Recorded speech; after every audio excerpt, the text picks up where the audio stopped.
सबका स्वागत है। बहुत बहुत शुक्रिया सबका सत्संग के लिए इकट्ठे होने के लिए सबका धन्यवाद। और हम शुरू करते हैं एक प्रेयर से। हाथ जोड़ लें और आंख बंद करके भगवान को प्रणाम कर लें। उस चेतना को धन्यवाद दे दें जो हमारे चारों तरफ, जिस चेतना की वजह से सब चल रहा है, जो चेतना हमारे भीतर विराजमान है, जिस चेतना से सब हो रहा है, उस चेतना को धन्यवाद करते हुए, उस चेतना को याद करते हुए,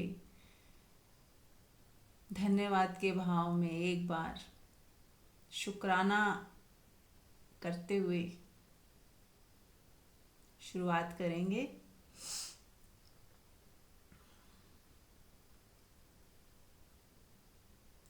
जब हम आंख बंद करके अपनी चेतना से जुड़ते हैं, अपनी जीवंतता से जुड़ते हैं, अपने होने से जुड़ते हैं,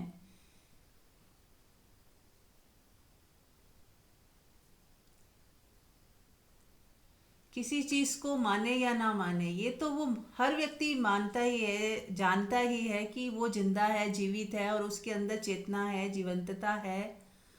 इसीलिए श्वास अपने आप चल रही है, हम खाना खाते हैं, भूख लगती है, अपने आप खाना हजम होता है, खून बनता है, हड्डी मांस मज्जा बनता है, सारे जो भी होना होता है, जो भी पूरी फैक्ट्री हमारी चल रही है वो अपने आप चल रही है।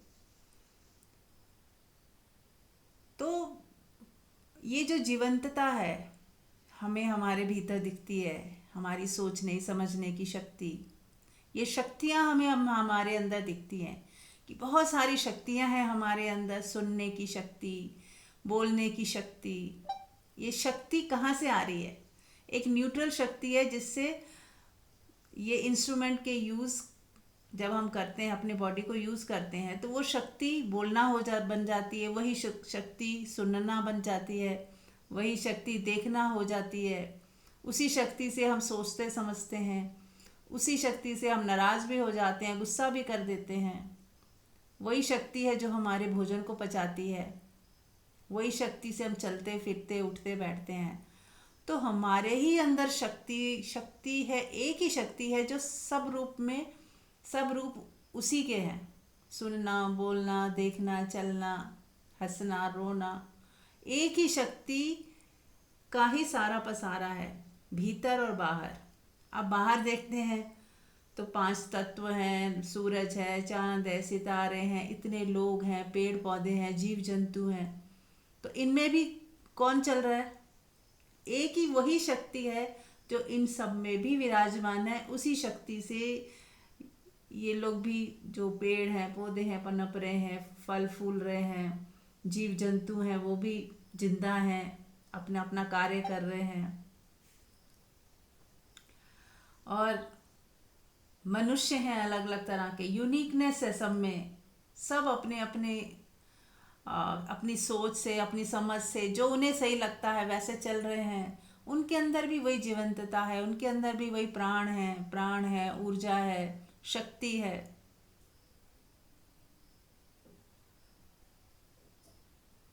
तो ये है शक्ति का स्वरूप, जो हमारे अंदर चेतना है, शक्ति है, जिससे सब हो रहा है।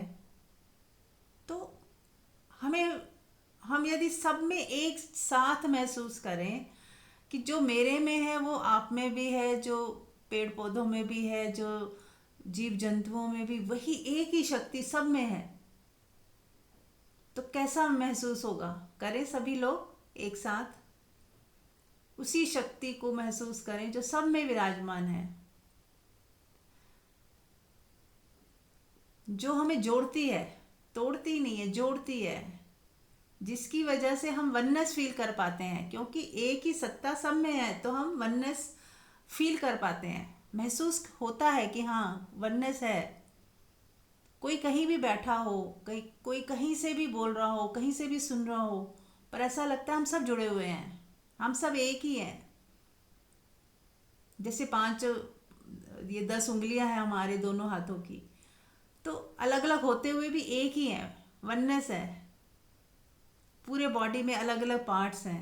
आँख अलग है, कान अलग है, नाक अलग है, हाथ पैर अलग हैं, बॉडी अलग है, ऑर्गन्स अलग हैं, लेकिन फिर भी सब मिलाकर एक बॉडी बन जाती है, एक शरीर बन जाता है। ऐसे ही हम सब भी अलग अलग होते हुए भी एक ही हैं, एक ही सोर्स से आए हैं, एक ही चेतना हम सब में विराजमान है।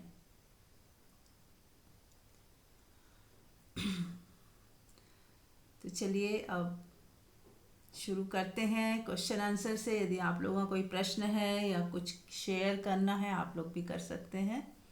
और बाकी सब लोग इसी आंख बंद करके अपने होने को, अपनी इस चेतना को महसूस करते रहें। और जिसने पूछना है वो पूछे या बात करे। हाँ जी।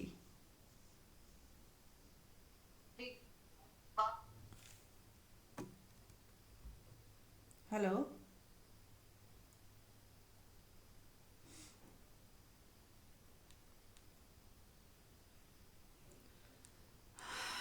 ठीक है, कोई प्रश्न नहीं है तो आगे बढ़ते हैं। तो सभी लोग जब साधना में उतरते हैं, जब कोई भी व्यक्ति जिसको जो संसार में जी रहा है, कहीं ना कहीं कभी ना कभी दुख का सामना करना पड़ता है, परेशानियों का सामना करना पड़ता है। कई बार इस तरह से वो टूट जाता है, बिखर जाता है कि समझ ही नहीं आता कि क्या करे। तब एक और रास्ता, परमात्मा का रास्ता उसे दिखाई देता है। तो जिनको दिखाई दे जाता है, जिनको कोई प्रकाश की किरण महसूस होती है कि हाँ, ये भी एक रास्ता है जिस जिस तरफ मैं चल सकती हूँ या चल सकता हूँ, तो फिर वो साधना के रास्ते पे हमारी शुरुआत होती है। कि बहुत देख लिया दुनिया, संसार, राग द्वेष, रिश्तेदारियाँ, घूमना फिरना, और कहीं ना कहीं व्यर्थ पाया। कहीं ना कहीं ऐसा लगा कि कुछ हाथ नहीं है, हाथ खाली के खाली। सब कुछ होते हुए भी हाथ खाली के खाली। तो जब हम यहाँ तक पहुँच जाते हैं, इस समझ के साथ साधना की शुरुआत होती है कि अब परमात्मा की इच्छा, अब परमात्मा की प्यास जगी। अब हमें, हमारे अंदर एक इच्छा जागी कि बस दुनिया नहीं, अब परमात्मा चाहिए। अब बस परमात्मा के रास्ते चलना है, खुद को जानना है, मैं कौन हूँ। दो ही रास्ते हैं, एक एक भक्ति मार्ग है जहाँ पे परमात्मा की प्यास होती है। परमात्मा, एक भक्त और भगवान के बीच में संवाद होते हैं, प्यास होती है, चाहत होती है, प्रेम होता है अनकंडीशनल। और फिर एक दिन भक्त परमात्मा में विलीन हो जाता है, यानी कि भक्त बचता ही नहीं। भक्त भक्त की तरह नहीं बचता, परमात्मा की तरह हो जाता है। और इसी तरह कोई अपनी सेल्फ इंक्वायरी करता है कि मैं कौन हूँ, और धीरे धीरे उसका मैं डिजॉल्व हो जाता है, उसका ये प्रश्न ही गिर जाता है, और सोर्स के साथ उसका मिलन हो जाता है, ऐसा कह लो। या सोर्स ही बचता है, वो समाप्त हो जाता है, वो मिट जाता है।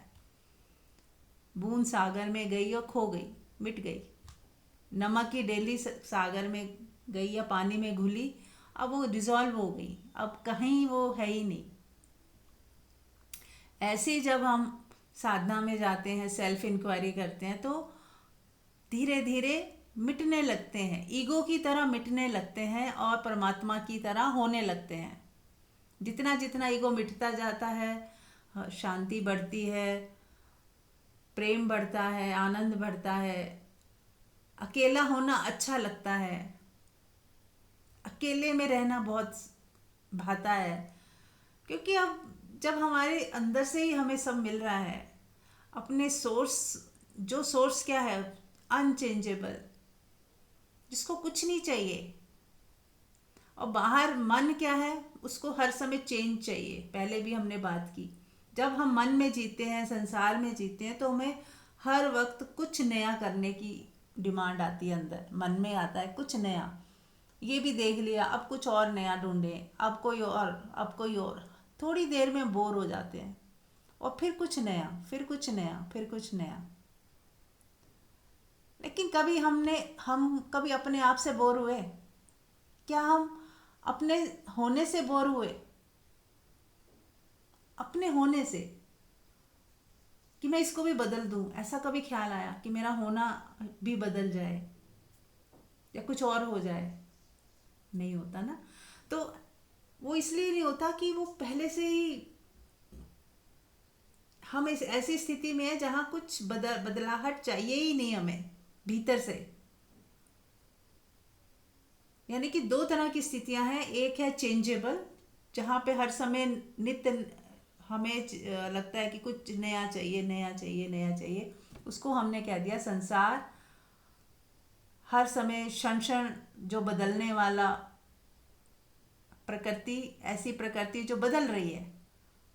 और फिर ऐसा भी कुछ है हमारे अंदर जो बदल नहीं रहा है, अनचेंजेबल है, जो हमारा होना है। उसको कह दिया शिव, है ना। वो शक्ति है जो बदल रही है, मूवमेंट कर रही है, बदलाव लेके आ रही है।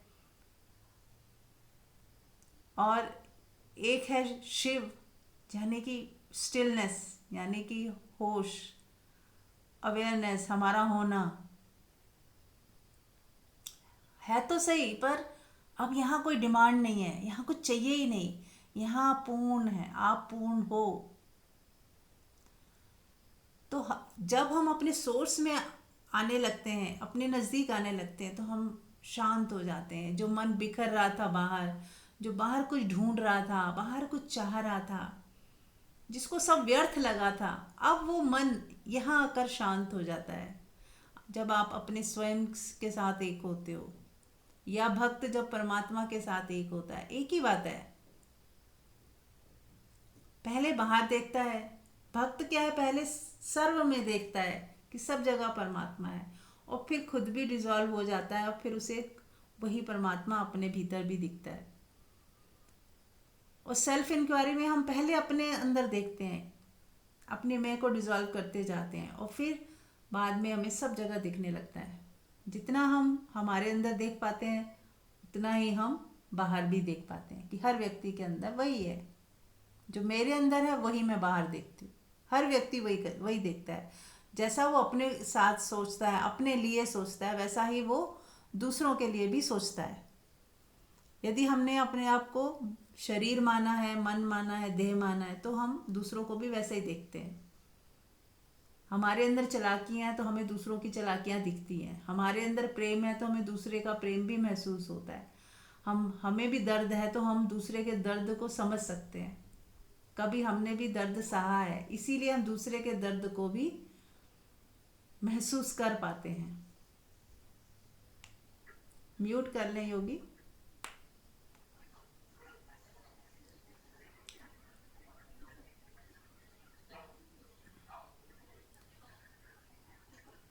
म्यूट कर लें।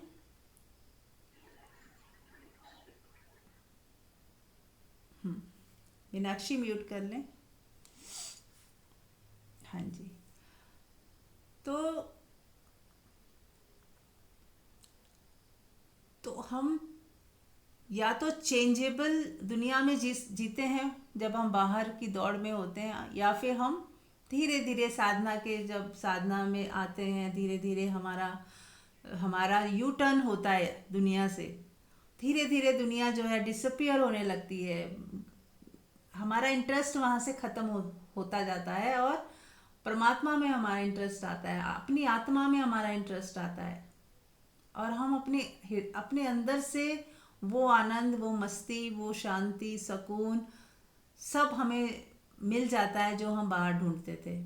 हमें लगता था ये मिल जाएगा तो मैं खुश हो जाऊंगी, ये मिल जाएगा तो सुकून आ जाएगा, यहाँ चली जाऊंगी तो बहुत अच्छा लगेगा। लेकिन अब सब गिर गया। और कब गिरता है? जब हमें भीतर का सुख मिलने लगता है, जब हमें लगता है कि मेरे ही भीतर कुछ ऐसा है। जब मैं आंख बंद करूं, अपने साथ रुक जाऊं, ठहर जाऊं, तो वो सुख, वो आनंद, वो शांति, सुकून वो पहले से ही मेरे पास है, ये पता चल गया। अब जब ये पता चल जाता है, तब हम बाहर की दौड़ में शामिल नहीं होते, क्योंकि अब हम जान गए। अब हमें कोई मजबूरी नहीं है कि जाना जाना जाना तो चाह रहे थे पर नहीं गए। अब वहाँ एक निराशा होती है, क्या पता, पता नहीं लोग कितना मज़ा ले रहे हैं, हम तो गए नहीं। है ना, होता है ना, जब हम दूसरों को देखते हैं कि अरे ये यहाँ गए वहाँ गए, कितना घूम रहे हैं, कितना मज़ा ले रहे हैं, और फिर हमें अफसोस होता है कि मैं तो नहीं गई, कब जाऊँगी, मेरी तो किस्मत ख़राब है, मेरे तो घर में ऐसा है, मेरा कितनी कंप्लेन शुरू हो जाती है। क्योंकि हमें ऐसा लगता है कि वो लोग बहुत कुछ ऐसा सुख भोग रहे हैं जो हम नहीं भोग रहे। और फिर कभी आपको मौका मिल जाए, आप जाओ, तो आपको लगेगा कि मुझे तो लग रहा था बहुत सुख है, तो सुख तो कहीं है नहीं। और दुखी होके आ गए और परेशान होके आ गए और क्षणिक आनंद, क्षणिक मजा लेके आ गए, लेकिन उसके साथ साथ क्या था, दुख भी था, परेशानी भी हुई, आने जाने में ट्रैवलिंग में थकान भी हुई, लड़ाई झगड़े भी हुए, घर जैसा सुख और कंफर्ट नहीं मिला। होता है ना बहुत कुछ, रास्ते में फंस गए, कहीं ट्रैफिक जैम मिल गया, कहीं हमें कुछ बादल फट गया, कहीं कुछ हो गया, तो कितना लोग फंस जाते हैं कई बार। तो बहुत बार बहुत स्थितियां परिस्थितियां होती हैं। तो मज़े हैं, मज़े में, हर मज़े में कुछ सज़ा है। हर चीज़, हर मज़े की कोई कीमत चुकानी पड़ती है संसार में। लेकिन जब हम अपनी आत्मा में आते हैं, अपनी आत्मा के साथ एक होते हैं, तो कोई कीमत नहीं चुकानी पड़ती वहाँ पे। इसीलिए उसको कहा गया आनंद। आनंद का अपोजिट कुछ नहीं होता, हमेशा सुख का अपोजिट दुख है। पर आपने कभी आनंद का अपोजिट सुना कुछ? आनंद का कोई अपोजिट इसलिए नहीं है कि वहाँ ऐसा कोई सुख नहीं है जो दुख में बदल जाए। अभी सुख जैसा लग रहा है, अभी दुख में परिवर्तन हो जाएगा। अभी अच्छा लग रहा है और अभी मूड खराब हो जाएगा। अभी किसी ने कुछ कह दिया तो मूड खराब हो गया, अभी किसी ने कुछ अच्छा बोल दिया तो मूड ठीक हो गया। परिवर्तन होता रहता है, सब डगमग डगमग होता है। लेकिन जब हम अपने भीतर जाते हैं उस शांति में, उस शांति को आनंद बोल दिया गया, जहाँ कुछ भी चेंज ही नहीं हो रहा, स्टेबल है। एक बार हमें वो चीज़ पता चल गई, हमें मिल गई, तो हमेशा के लिए मिल गई। अब वो कोई नहीं छीन सकता। वो एक ऐसा खजाना है जो कोई नहीं छीन सकता, वो सदा रहने वाला है। और शुरू शुरू में होता क्या है, शुरू शुरू में हमें सिर्फ झलकें मिलती हैं, हमें, हम कभी क्षणिक उस खजाने को छू पाते हैं, क्षणिक उस खजाने का मज़ा लिया, कभी सत्संग में या ध्यान में, और फिर वापस मन में आ गए। ये शुरुआती दौर पे ऐसा होता है।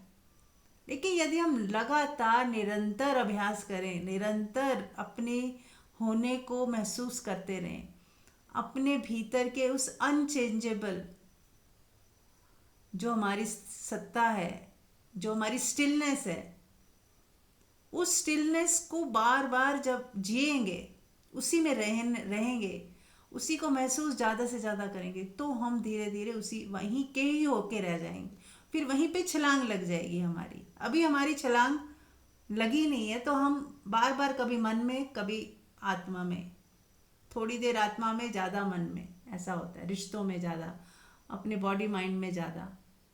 पर एक दिन ऐसा आएगा जब पूरी तरह आप छलांग लगा के आत्मा में ही चले जाओगे, और फिर वापस आने का फिर कोई रास्ता नहीं कि आप वापस दुनिया को उस तरह से नहीं जी पाओगे। वापस आने नहीं आने का मतलब ये नहीं कि आप संसार को जी नहीं पाओगे, जियोगे, पर अब आप कमलवत जियोगे। अब आप डिटैच होके जियोगे। अब आपको कोई वासना, कोई इच्छा हावी नहीं हो सकती आपके ऊपर। अब आप जियोगे तो सही, बस ऊपरी ऊपरी तौर पे क्षणिक, मतलब पल पल जीना है आपको। किसी चीज़ को आप पकड़ोगे नहीं, किसी चीज़ का डर नहीं है, छूट गया तो भय नहीं है, छूटने का कोई दुख नहीं है, चला गया तो कोई दुख नहीं है, नहीं मिला तो कोई चाहत नहीं है। इस तरह से जियोगे। अभी तो हम क्या कैसे जीते हैं, पकड़ते हैं छूट ना जाए, नहीं मिला तो दुखी हो रहे हैं कैसे मिल जाए, कहीं घूमने नहीं गए तो बार बार प्लानिंग कर रहे हैं कि कैसे वहाँ चले जाएं किसी तरह से। अभी इच्छाएं अधूरी हैं, ऐसा लग रहा है कि कुछ बाहर कुछ मिल जाएगा, जबकि वहाँ कुछ भी नहीं है सिवाय इल्यूजन के।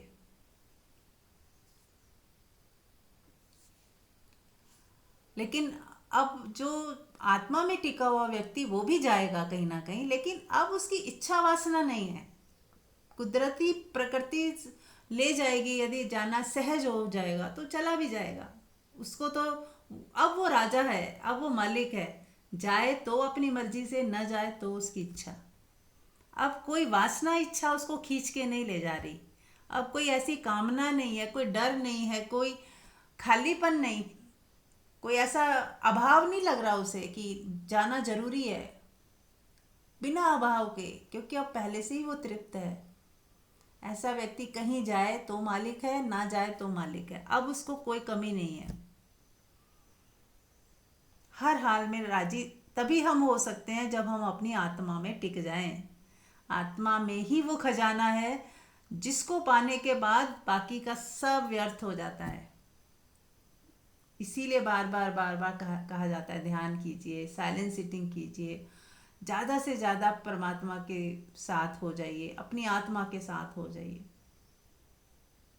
ठीक है, चलिए, तो आप लोग भी कुछ शेयर कर सकते हैं।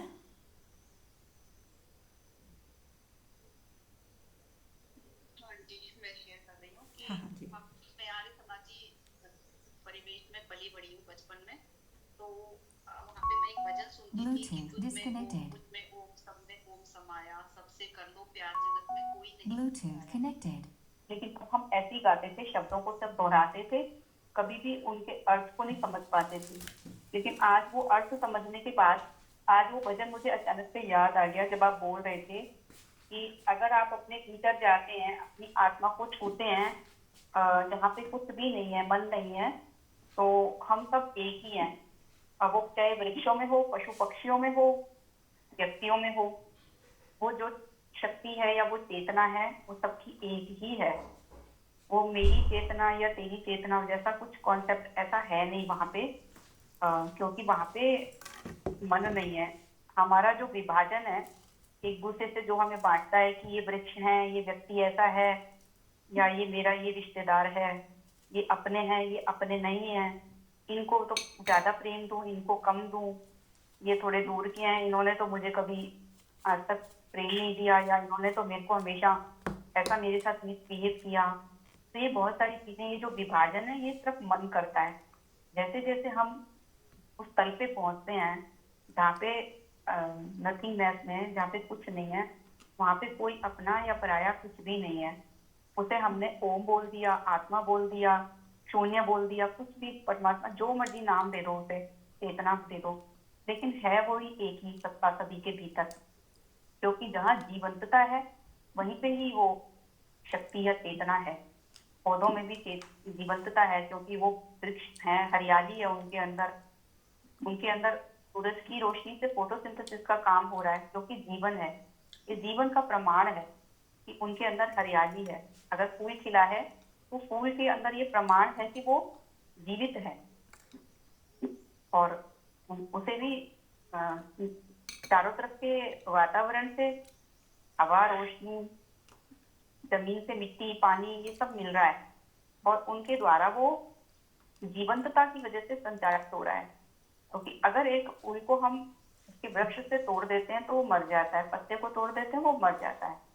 तो ये सारी जितने भी एलिमेंट हमारे अंदर हैं, उन्हीं 5 एलिमेंट के भीतर भी हैं। एक छोटा सा पत्ता भी है, छोटी सी घास भी है, लेकिन पांचों एलिमेंट्स हैं जो वो स्थूल हैं, और जो सूक्ष्म है वो सेम ही है, सभी की चेतना एक ही है। तो इस भजन को मैं आज अभी मेरे माइंड में आ रहा था कि सबसे कर प्यार, जगत में कोई नहीं पराया। तो वो तभी हो पाता है संभव।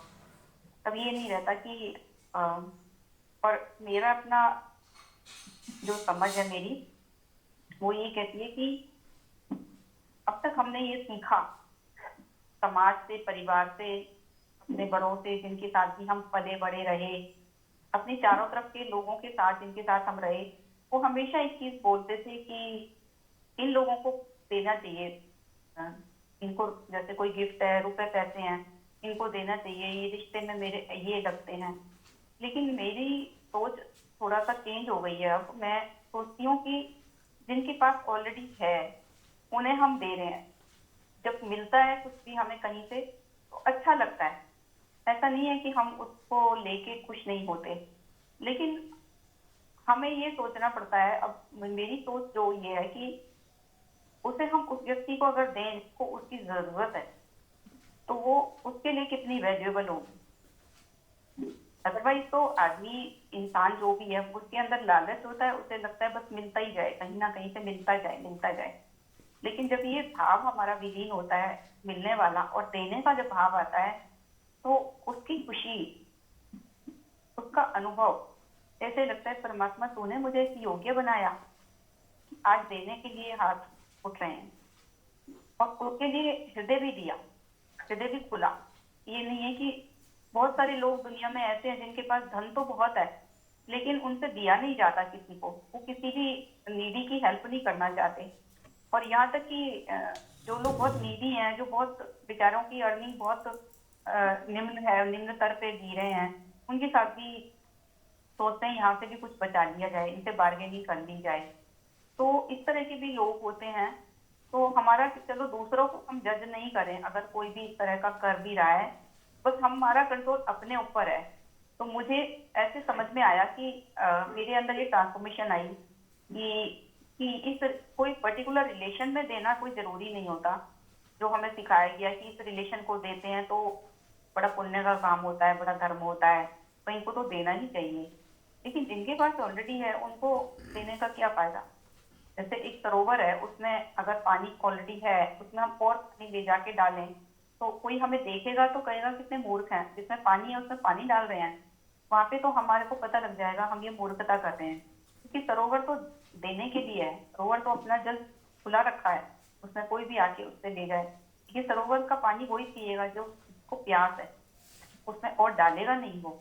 लेकिन हम लोग अपने मान्यताओं या अपनी कंडीशनिंग के अकॉर्डिंग उन लोगों को दिए जा रहे हैं कि जिनके पास ऑलरेडी है।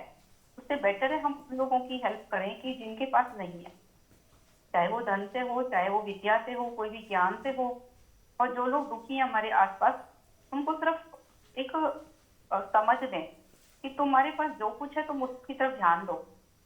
अगर हमारा ऐसा अनुभव हो चुका है कि मैं हमेशा अभाव में रहती हूँ कि मेरे को परमात्मा तूने इतना कुछ दिया है, तो जो लोग अभी अभाव को महसूस कर रहे हैं उनको सिर्फ ये रियलाइज करा सकते हैं हम कि तुम्हारे पास ऑलरेडी परमात्मा ने इतना कुछ दिया है, तुम उसके साथ क्यों नहीं खुश हो, जो नहीं है उसकी तरफ ध्यान क्यों दे रहे हो।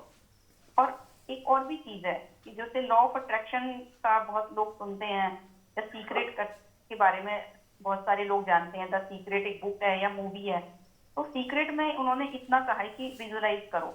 लेकिन उसके साथ अब ये इन्वेस्टिगेशन हो चुका है कि तुम उस चीज की खुशी को अनुभव करो जो चीज तुम्हें चाहिए, कि तुम्हारे पास जैसे ऑलरेडी है वो। क्योंकि मान लो आज शरीर है, वो उसमें कहीं पेन है बॉडी के पार्ट में, तो उस बॉडी के पार्ट में जहाँ पेन है, उस पेन पे हमारा ध्यान बार बार जा रहा है कि ये पेन क्यों हो गया, ये पेन क्यों हो गया। लेकिन हम क्यों ना खुश हों कि इतने सारे पार्ट्स हैं बॉडी के, उनमें तो कहीं भी पेन नहीं है, वो तो अपना बिल्कुल ठीक काम कर रहे हैं।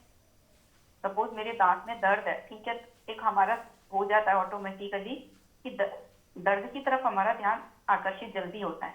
ऐसे ही हमारे जीवन में जो दुख आते हैं उसकी तरफ हमारा ध्यान बहुत जल्दी जाता है। या किसी व्यक्ति का ऐसा बिहेवियर है जो हमें हमारे अनुकूल नहीं था, उसकी तरफ हमारा ध्यान ज्यादा जाता है और हम उस व्यक्ति को लेबल दे देते हैं कि ये व्यक्ति अच्छा नहीं है, मेरे साथ इस तरह का भी। लेकिन उसमें और भी कुछ ढूंढोगे तो खूबियां भी मिलेंगी, उसमें बहुत ऐसी क्वालिटीज मिलेंगी जो अच्छी भी हैं।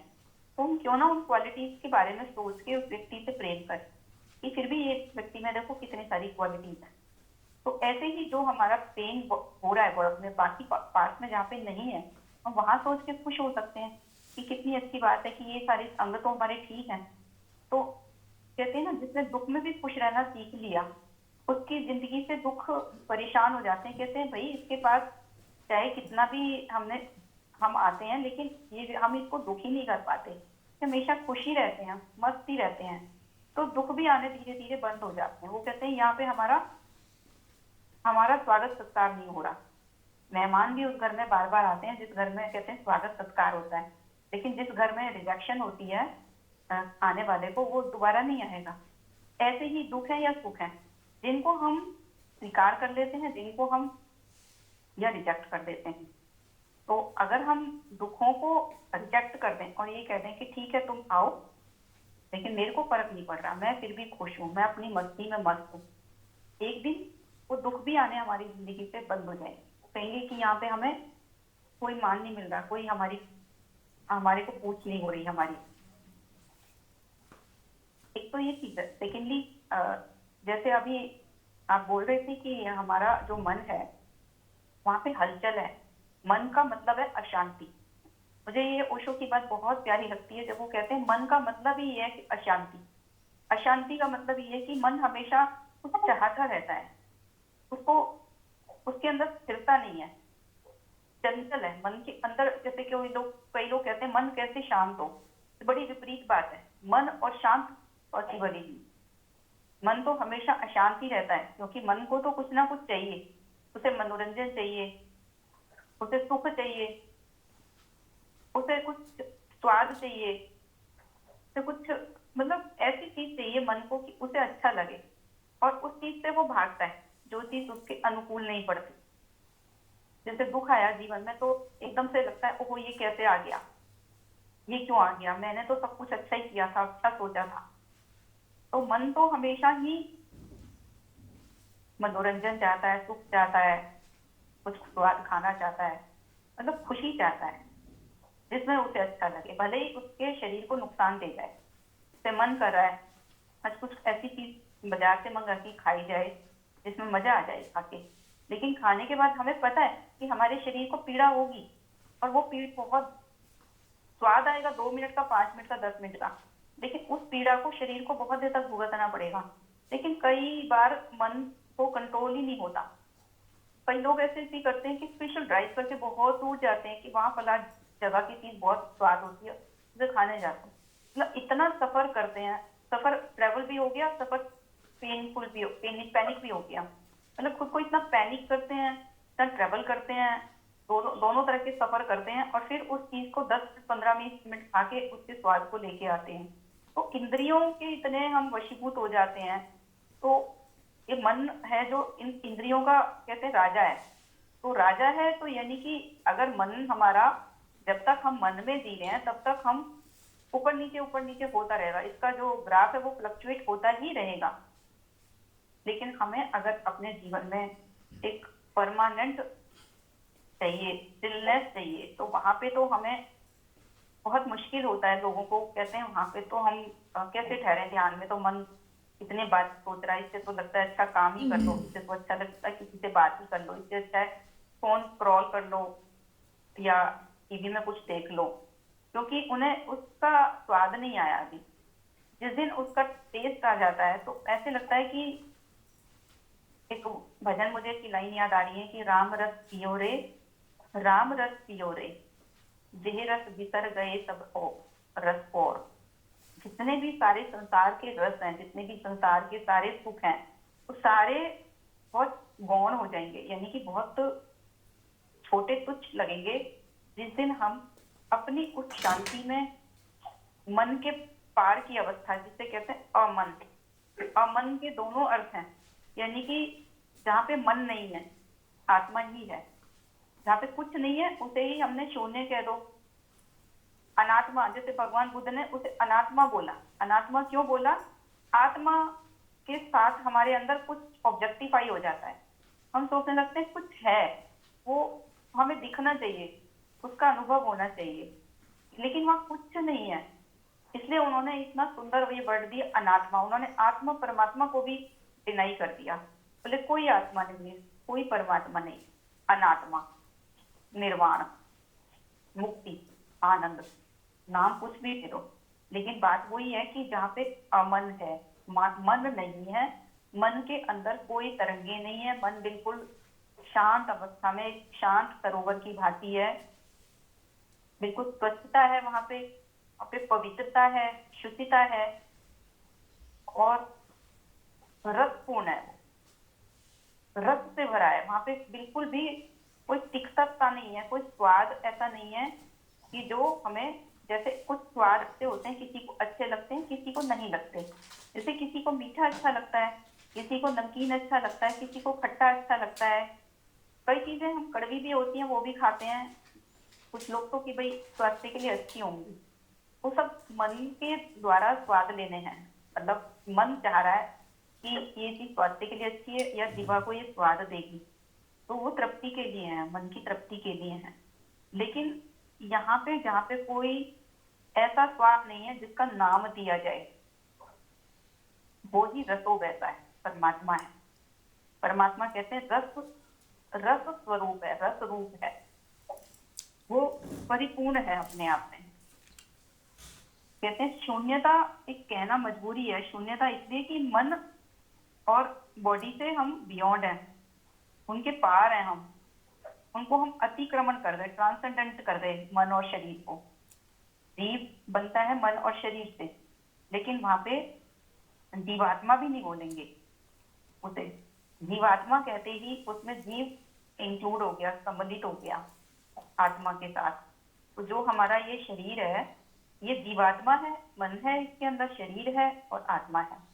लेकिन अनात्मा बोलेंगे वहां पे हम, कुछ भी नहीं है। ऐसा सुनने में लगता है कि वहां पे जब कुछ भी नहीं है तो वहां पे कैसे टिकना होगा, वहां पे तो ऊब पैदा होगी, वहां पे तो एक ऐसे कुछ चाहत होगी कि ये क्या है, इससे क्या फायदा है।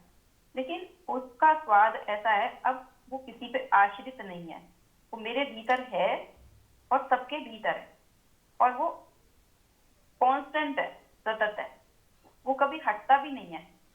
उसे कोई चाहे वो हटाना, उसे भूल सकते हैं, विस्मरण हो सकता है, क्योंकि अभी हम मन में हैं, मन कुछ कुछ चाह रहा है, लेकिन वो सदा है और वो सबका खजाना है। कस्तूरी कुंडल बसे, जैसे कस्तूरी मृग की नाभि में हमेशा होती है, उसकी सुगंध हमेशा उसके साथ है, लेकिन उसको पता ही नहीं है वो उस सुगंध के लिए कहाँ कहाँ कहाँ कहाँ भागता रहता है। ऐसे ही हम भी सुख के लिए पता नहीं कहाँ कहाँ भाग रहे हैं, कभी रिश्तों में, कभी कुछ खाने में, कभी किसी से मिलने में, कुछ कुछ चाहिए हमें, कुछ नए कपड़े पहनने में, कुछ ज्वेलरी पहनने में, सजने संवरने में। वो सारी चीजें ठीक है, उसके लिए कोई रोक नहीं है कि हमें किसी चीज को रोकना है। लेकिन जब हमें उस सुख का, आनंद का अनुभव होगा जो मेरे साथ है, मेरे अपना, मैं ही उसकी मालकिन हूँ और जब चाहे उसके स्वाद को ले सकती हूँ, तो बाहरी चीजों की जो एक तृप्ति है, वो जो होती नहीं है, अपने आप ही ऐसे लगेगा मैं तो ऑलरेडी इतनी तृप्त हूँ, मैं तो ऑलरेडी इतने सुकून में हूँ। तो मैंने इतना कुछ बोला है, छोटा सा एक ध्यान भी कर ही लेते हैं किसी बात के ऊपर। आंख बंद करें, चारों तरफ वातावरण में कुछ भी हो रहा है, कोई आवाज आ रही है, कोई याद आ रहा है किसी रिश्ते की, मतलब किसी जो भी हमारा संबंधी है, बेटा है, पत्नी है, माँ है, बहन है, भाई है, एक बार उन सबको भूल जाएं, सबको भूल जाएं। अब ऐसे महसूस करें, आप जहां पर भी हैं, बैठे हैं, लेटे हैं, कुछ भी है, बिल्कुल आप खाली होके एक बार बैठे हैं और आप अपने आप से बस एक ही चीज पूछें, मुझे क्या चाहिए, मुझे क्या चाहिए, मुझे किस चीज से खुशी मिलेगी। आज तक मैंने ये सब जो कुछ भी किया, कितना ही पैसा आ गया, कितने ही रिश्तों में मैं साथ बैठ ली, निभा लिए उनको, मैंने कितने ही अच्छी तरह से रोल प्ले किए, क्या मुझे उनसे संतुष्टि मिली? क्या आज मैं ये कह सकती हूँ कि हाँ मुझे अब कुछ नहीं चाहिए? क्योंकि मन का स्वभाव है, वो उसे कुछ ना कुछ चाहिए। अब एक बार बिल्कुल खाली होके सोचें, मुझे कुछ भी नहीं चाहिए। अपने आप से पूछें क्या चाहिए मुझे। जब तक हमें कुछ चाहिए तो हमारे भीतर हलन चलन है, शांति है। और जैसे ही हमने ये चीज को फील किया, मुझे कुछ नहीं चाहिए, अब अभी की अभी फील करेंगे कितना सुकून है। आपकी सुकून की अवस्था इतनी पूर्ण है, इतनी रसपूर्ण है। यहाँ पे तृप्ति है, फुलफिलमेंट है, सेटिस्फैक्शन है, अपने होने में पूर्णता महसूस करें।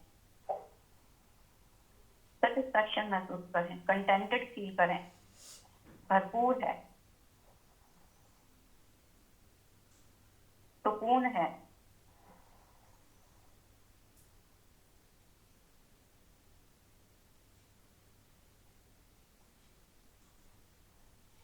जैसे एक व्यक्ति घर में रहता है तो घर का जो स्पेस है वो उसमें घूम रहा है, लेकिन अगर वो खुले आकाश के नीचे आ जाए और कुछ नहीं कर रहा और सिर्फ आकाश को देख रहा है, आकाश में क्या है, आकाश सिर्फ नाम दिया गया है, कुछ भी नहीं है, शून्यता है।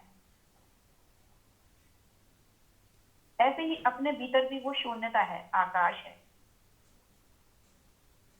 जब वो उस आकाश को देखता है तो उसे अपनी विशालता नजर आती है कि मैं भी अनंत हूं, उसे अच्छा लगता है।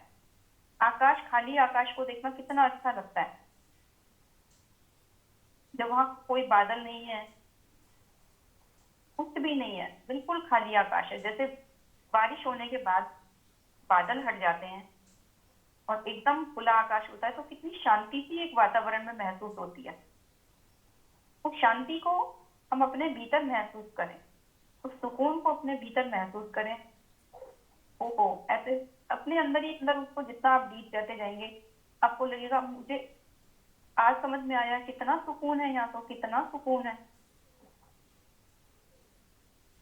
आपको सुकून भरी अवस्था में कुछ करने की जरूरत नहीं है, कुछ पाने की, कुछ चाहने की, कुछ भी जरूरत नहीं है। तो कितना मजा आ रहा है वहां पे।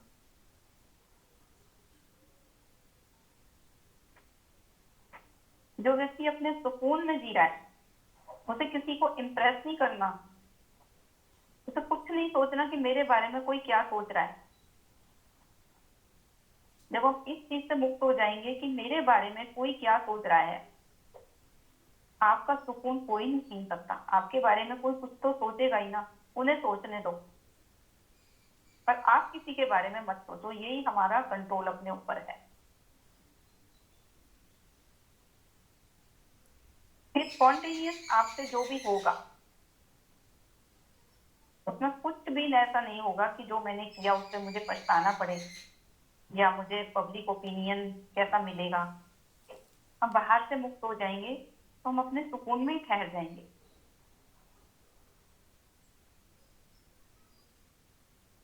वो मालिकियत में मेरे पास है। मैं इस सुकून को, इस स्टिलनेस को, इस शून्यता को, या कोई ऑब्जेक्ट नहीं है, कोई सब्जेक्ट नहीं है, बस कंटेंटमेंट है, एक सेटिस्फेक्शन है, स्टिलनेस है, तो कभी भी चाहूं फील कर सकता हूं।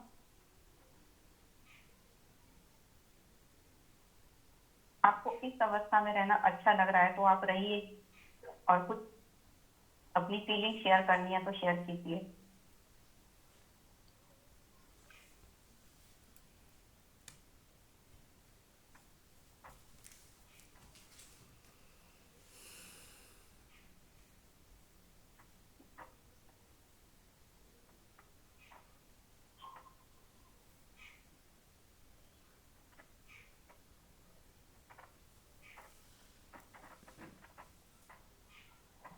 जहाँ कोई दुख है, कोई हलन चलन है, कोई चिंता है, स्वयं के साथ रहना, निश्चिंतता है एकदम। अब मुझे कोई ऐसा डर नहीं है कि मेरे को कल को किसी की जरूरत पड़ गई तो। बस परमात्मा अपने आप आ जाएगा किसी भी रूप में, हमारी किसी भी तरह की मदद के लिए। जैसे ही हम निर्भय होते हैं, निश्चिंत होते हैं, हमारी डिपेंडेंसी खत्म हो जाती है, फिर वो जीवन कितना परिपूर्णता से भरा हुआ होता है, उसके अंदर सुकून होता है। अभी हम रिश्तों में रहते हैं तो डरे डरे से रहते हैं, ये बुरा ना मान जाए। आप अपनी जिम्मेवारी को पूरे प्रेम पूर्वक करें, और बाकी कोई क्या सोचेगा, कोई क्या कहेगा, कोई संतुष्ट हुआ नहीं हुआ, इस तरफ से पूरी तरह से मुक्त होके जिए।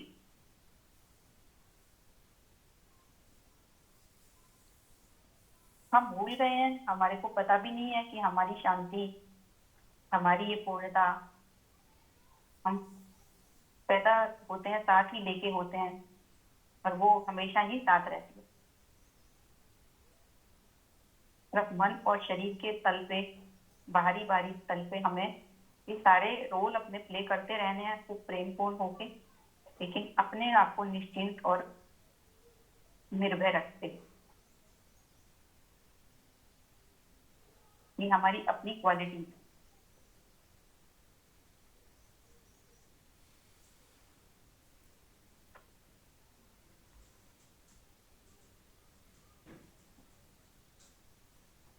अब आपके भीतर से अपने आप ही करुणा, मैत्री, प्रेम, ये जो क्वालिटीज हैं अपने आप ही इंटरेक्शन में इम्प्लीमेंट होती रहेंगी, अपने आप ही भीतर से इमर्ज होंगी। डिविनिटी जो हमारी अपनी नेचर है, डिविनिटी डिवाइन नेचर है, हम डिवाइन बीइंग है, हम लविंग बीइंग है। अब प्रेम हमें करना नहीं है, प्रेम स्वभाव है हमारा, सबके प्रति है वो, मंगल भावना सबके प्रति है। अगर आप अपनी डिविनिटी में हैं तो आप सबके लिए हाथ जोड़ के एक मंगल भावना करें। जो पवित्रता, जो स्थिरता, जो सुकून मैं महसूस कर रही हूँ, सब तरफ फैल रहा है, सबके हृदय तक जा रहा है। इस समय आप डिवाइन है, डिवाइन मतलब देने वाले। देवी देवता उन्हें कहा जाता है जो देते हैं, तो हम भी हैं। हम जब तक हमें कुछ चाहिए तो हम लेने वाले हैं, और जब हम कुछ देने हैं, दे रहे हैं, इस समय हम क्या कर रहे हैं, सबके लिए मंगल भाव कर रहे हैं। तो हम भी देवता वाले जोन में हैं, डिवाइन डिविनिटी में है, दिव्यता में है, भव्यता में है, भगवत्ता में।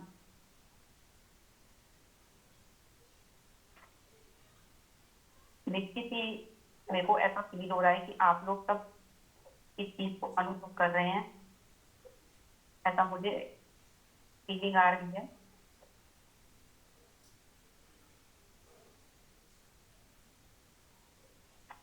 फिर भी अगर कोई शब्द देना चाहे अपनी फीलिंग को व्यक्त करने के लिए, तो आप अनम्यूट करके बोल सकते हैं।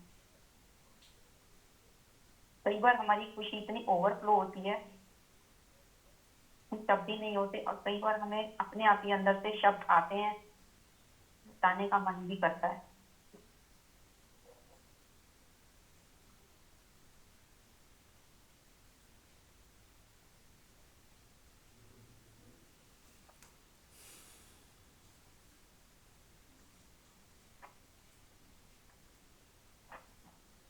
अगर नहीं बोल पा रहे तो बहुत ही सुंदर है, क्योंकि वहां शब्द नहीं है, वहां मौन है, और ऐसा मौन जो एक सुकून दे रहा है, संतुष्टि दे रहा है।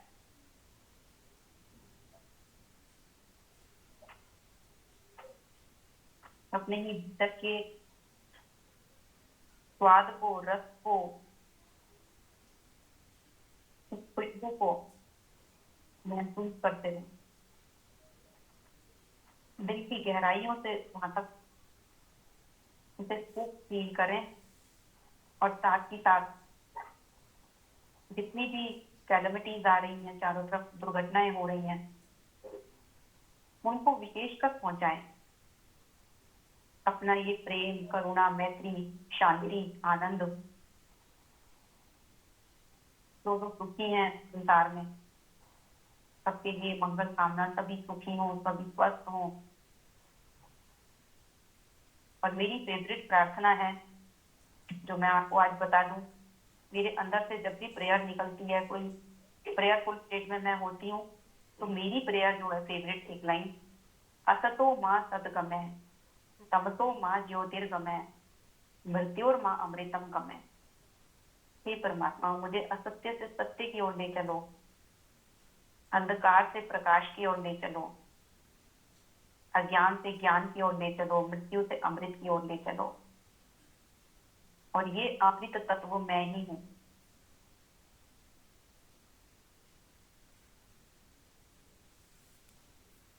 जो बनता है और मिट जाता है, मरण धर्मा है, अमृत है।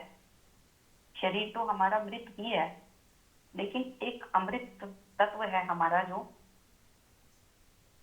सतत है, वो है मेरा होना अपना। तो ज्ञान स्वरूप है, अमृत स्वरूप है, प्रकाश स्वरूप है, गुरु तत्व है मेरा। और वो मेरा या तेरा कुछ नहीं है, वो बस है, वहां पूर्णता है।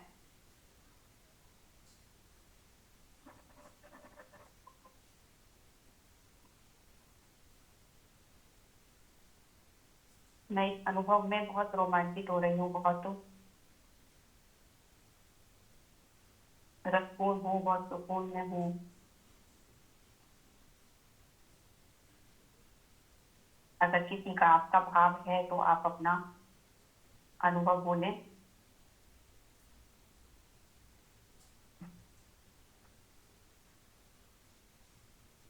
और आप अपने सुकून में रहें। जब भी आप बाहर किसी परिस्थिति से हलन चलन में आए तो तुरंत याद करें इस सुकून वाली स्टेट को, इस स्टिलनेस को, इस शून्यता को। हलन चलन का मतलब है मुझे कुछ चाहिए, किसी से कोई अप्रूवल चाहिए, कोई मेरी निंदा ना करे ये चाहिए, कोई मेरे ऊपर कोई ब्लेम ना करे ये मुझे चाहिए।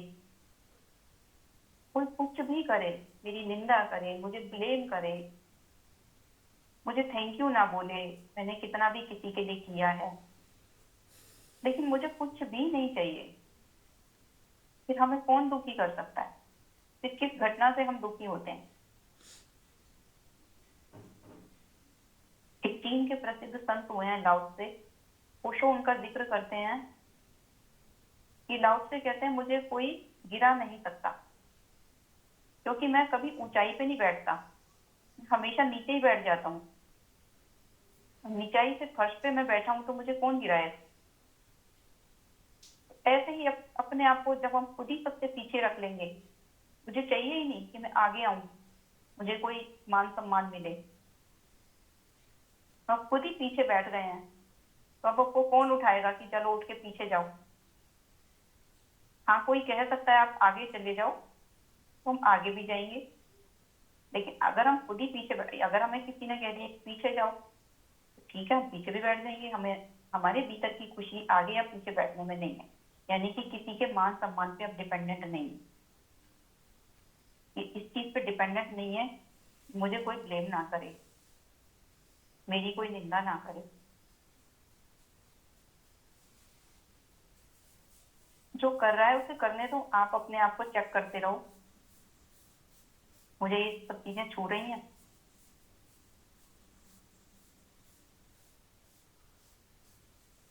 छू रही हैं, तुरंत समझ जाए कि मुझे कुछ चाहिए था, कि कोई ऐसा ना करे।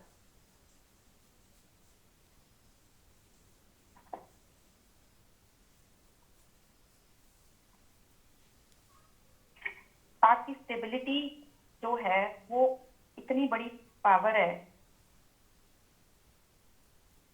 इतनी बड़ी पावर है। शांत रहना, चुप रहना, रिएक्ट ना करना। कहते हैं जो चीखते हैं, चिल्लाते हैं, ज्यादा क्रोध करते हैं, कमजोर लोग होते हैं। उन्हें हमेशा डर रहता है कोई मेरे ऊपर हावी ना हो जाए। लेकिन गुस्सा करना कितना सरल है, लेकिन गुस्सा ना करना कितना एक परिश्रम का काम है। अगर हम मौन रहे और हम शांत रहे, हमने गुस्सा नहीं किया, हमने रिएक्ट नहीं किया, यानी कि हम पावरफुल हैं। एक पावरफुल व्यक्ति ही एक आत्मिक व्यक्ति आत्मा में जो जी रहा है, आत्मवान है, अपनी बीइंग में है, वो व्यक्ति पावरफुल है।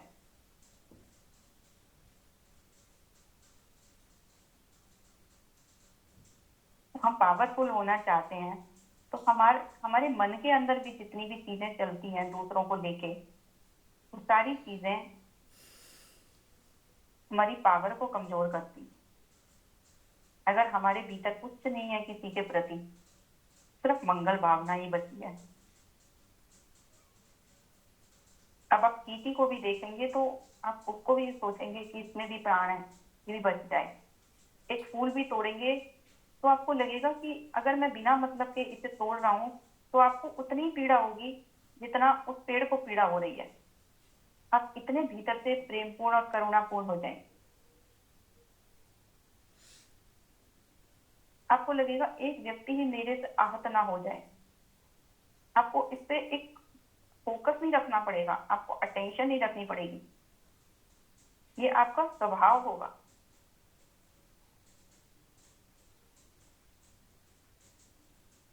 आपको सुखी नहीं करना, सुखी होने पे वो आपके लिए ऐसे ही हो जाएंगे। एक वननेस की फीलिंग आएगी, प्रेम की फीलिंग आएगी, और भीतर से आपके अंदर जो भी कृत्य होंगे वो करुणा, out of compassion, out of love होंगे।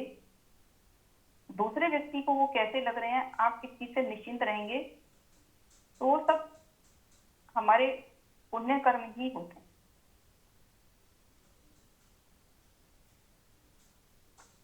ओशो ने एक बात बहुत बार बोली है,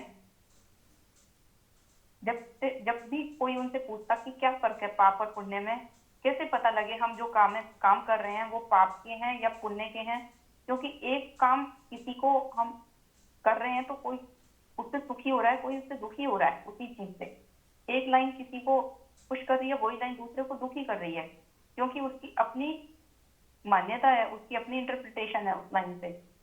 लेकिन अगर हमने आत्मा से वो किया है, बोला है, कुछ भी जो निकला है हमारे से, तो उसके भीतर कुछ पाप और पुण्य नहीं है।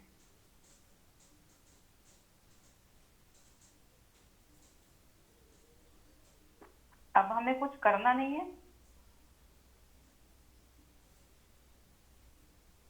कुछ भी किसी के लिए अच्छा नहीं करना, वो होने लगेगा।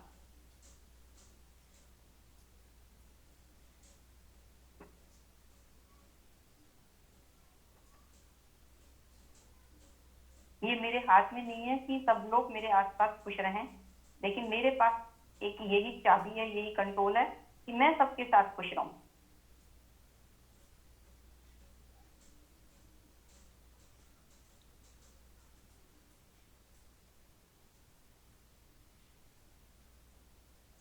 आप इस अवस्था में, खुशी की स्टेट में, इस सुकून में, मौज में, ऐसी फीलिंग आ रही है इस समय जैसे मौज है, कुछ नहीं कर रहे, ना कुछ सोच रहे हैं, बस भीतर से एक खिलावट है फूल की तरह से, एक मौज है।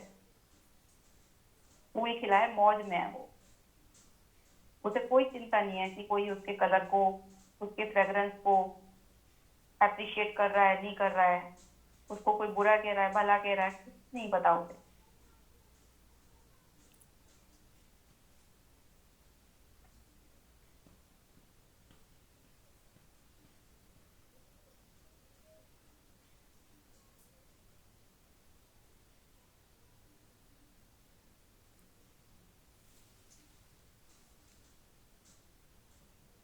आप इस स्टेट में जितनी देर रहना चाहें रहें, 10 मिनट रहें, 15 मिनट रहें, जितना भी समय है। और आपको अगर कोई भी फीलिंग हुई हो तो आप अपना ग्रुप में शेयर करते हैं ना, ऑडियो में या चैट से, इससे दूसरे लोगों को प्रेरणा मिलती है।